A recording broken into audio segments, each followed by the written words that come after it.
بەشی پێنجەمی راپۆرتی سیاسی کۆمیتەی ڕێبەری کۆمەڵە و کۆمیتەی ئەجرایی بە پلەنەمەکانی حەزب و کۆمەڵە. پەرەپێدانی هاوکاریەکان لەگەڵ هێزە چەپ و ڕێکخراوەکان و کەسانی سربەخۆ لە جەرەوەی وڵات، هاوکاریەکان لەگەڵ ڕاهی کارەگەر بەسوود و کاریگەر بووە، بەڵام بەس نییە.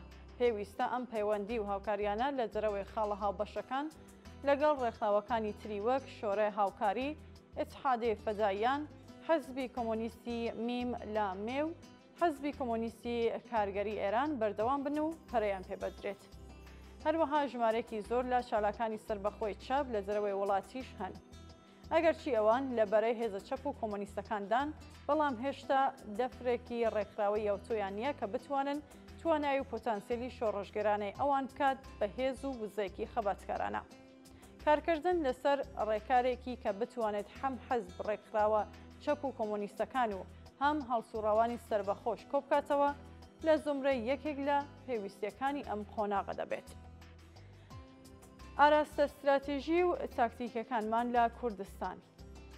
بەسەرنجان بۆ هەلومەرجە سیاسیە تایبەتەیە کە لەم راپۆرتەدا بە وردی لێکۆڵینەوەی لەسەرکراوە، پلەنۆمی کۆمیتەی ناوەندی حەزبی کۆمۆنیستی ئێران و کۆمیتەی ناوەندی کۆمەڵە دەرفەتێک بوو بۆ دووبارە کۆبەندی هێڵە بنەڕەتی استراتیژی و تاکتیکەکانی ئێمە لە بزوستنەوەی کوردستاندا و لەم پەیوەندیەدا جەخت لەسەر ئەم خاڵانەی خوارەوە کرایەوە. یەکەم، ئەو ڕاستی ئاشکرایەی کە بزوستنەوەی خەڵکی کورد لە چوار وڵاتی ناوچەکە لە هەلومەرجێکی کۆمەڵایەتی و ئابووری جیاوازدا و بە تایبەتی لە بەرامبەر ڕژیمگەلێکی سیاسی جیاوازدا لە ئارادا بووە، تایبەتمەندیەکی دیاریکراو بە حەزب و مەیلە سیاسیەکان دەبەخشێت. هاوکات لە ناو بزوستنەوەی خەڵکی کوردستان بۆ نەهێشتنی ستەمینەتەوەیی، ڕێکخراوگەلێکی سیاسی خاوەن مەیل و بۆچوونی تەواو جیاواز هەر لە ڕەفۆرمخوازەوە بگرێت تا چەپی شۆڕژگەر بوونیان هەیە.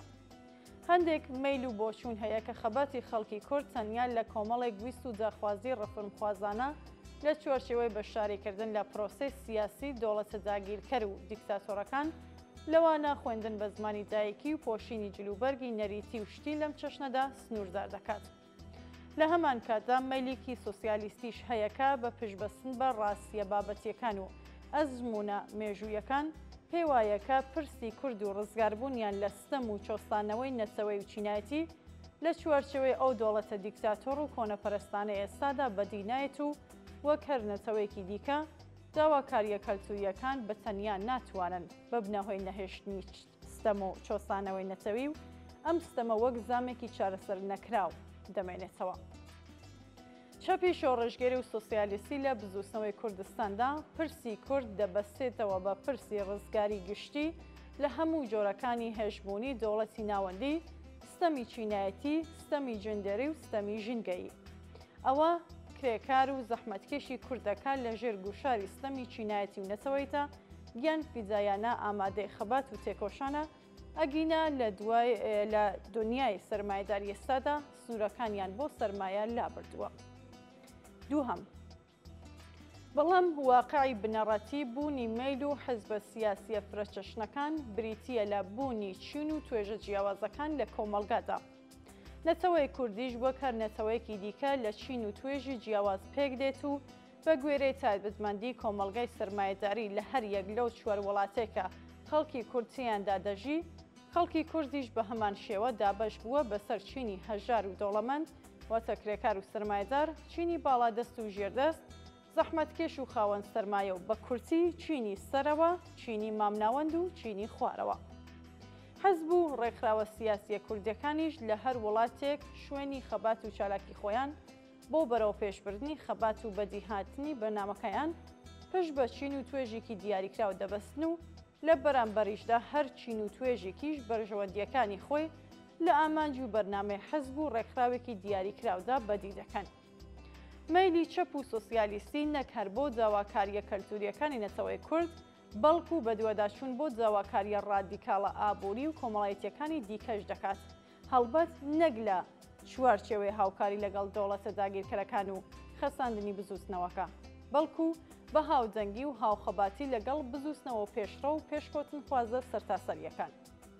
چینی کرێکار لە کوردستان جگە لەوەی کە لە ژێر باری ستەمی نەتەوایەتیدایە بەدەست چۆسانەوە و هەژاری و نایەکسانیشەوە دەناڵێنێت. خەبات بۆ ڕزگاربوون لە ستەم و شۆستانەوەی نەتەوەیی ناتوانرێت لە خەباتی خەڵکی کرێکار و زەحمەتکێش لە پێناو ڕزگاربوون لە چنگ نایەکسانی چینایەتی جیا بکرێتەوە. سێهەم، ڕەوای سندنەوە لە خۆڕاگری چەکداری.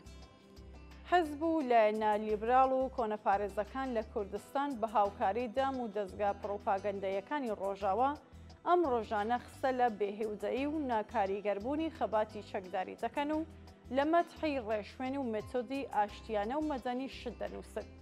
بە بڕوای ئەوان ئەم سەردەمە سەردەمی دیالۆگ و گفتوگۆیە، بۆیە چەک هەڵگرتنی خەڵکی کوردستان ڕەنجێکی بێهۆدە بووە. ئەم ڕەوتە لەلای ئەو کەسانێک کە هیچ نیازێکی خراپیان نیە لە باشترین حاڵەتدا وەهمێک وەک ڕەوتێکی سیاسیش فریوکاریەکی ئاشکرایە. چۆن کام؟ یەکەم، خەباتی چەکداری بە هێرشی هێزەکانی ڕژیمی ئیسلامیەوە بەسەر خەڵکی کوردستاندا سەپێنرا. خەڵکی کوردستان ئازادیان دەویست و لەمەڕ ئەوەی بڕیاریاندا بوو بەرگری بکەن لەو دەستکەوتە دیموکراتیکانەی کە لە پرۆسەی ڕووخانی ڕژیمی شادا بەدەستیان هێنابوو ناچار بوون چەک هەڵبگرن. ئەوان پەنایان نەبردە بەر توندوتیژی بەڵکو لە دژی توندوتیژی وەستانەوە و بەرگریان لە کەرامەتی ئینسانی خۆیان کرد. دووەم، بەهۆی هێرشی ڕژیمی ئیسلامی بۆ سەرڕێکخراوە سیاسیەکان و خەڵکی ئازادیخواز لە سەرانسەر ئێران دەیان هەزار کەس پەلکێشی زیندانەکان کران، ئەشکەنجە و ئیعدام و بێسەر و شوێن کران یان لە ئێران هەڵاتن.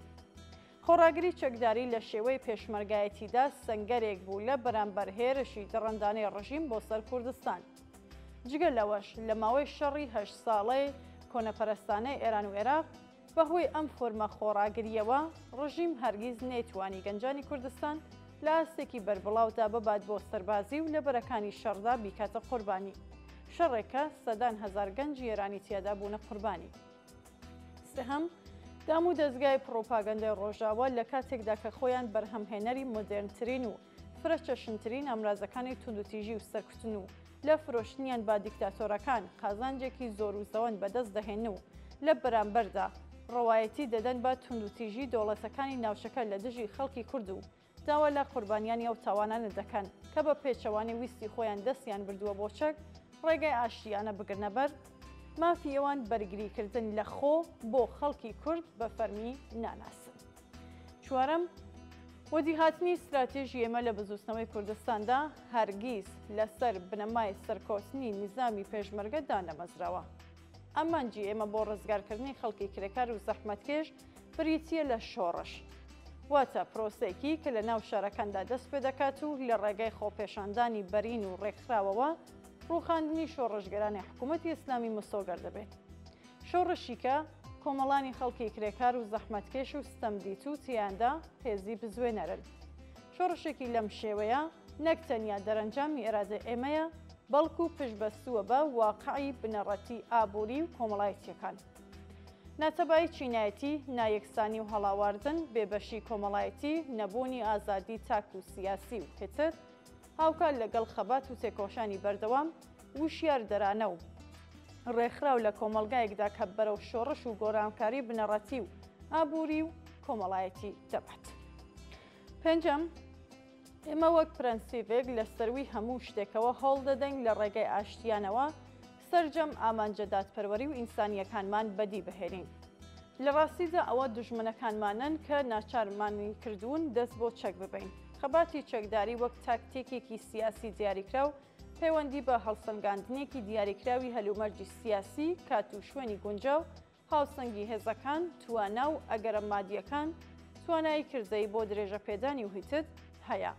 نزیکەی سێ دەیە کە کۆمەڵا لە کاتێکدا کە چەکدارە و باڵێکی چەکداری هەیە بەهۆی ئەم هەڵسەنگاندنە تایبەتەوە خەباتی چەکداری لە کارنامەی خۆی دوورخستوەتەوە. لەو ماوەیەدا بزوستنەوەی کوردستان لە شێوازی جۆراوجۆری جەماوەری وەک مانگرتن و ناڕەزایەتی و هیتردا درێژێ هەبووە کە کۆمەڵەتیەدا ڕۆڵی بینیوە. ئاخێزی شۆڕشگەرانەی ژن ژیان ئازادی یەکێکە لە گۆڕەپانە پڕجۆش و خرۆشەکان.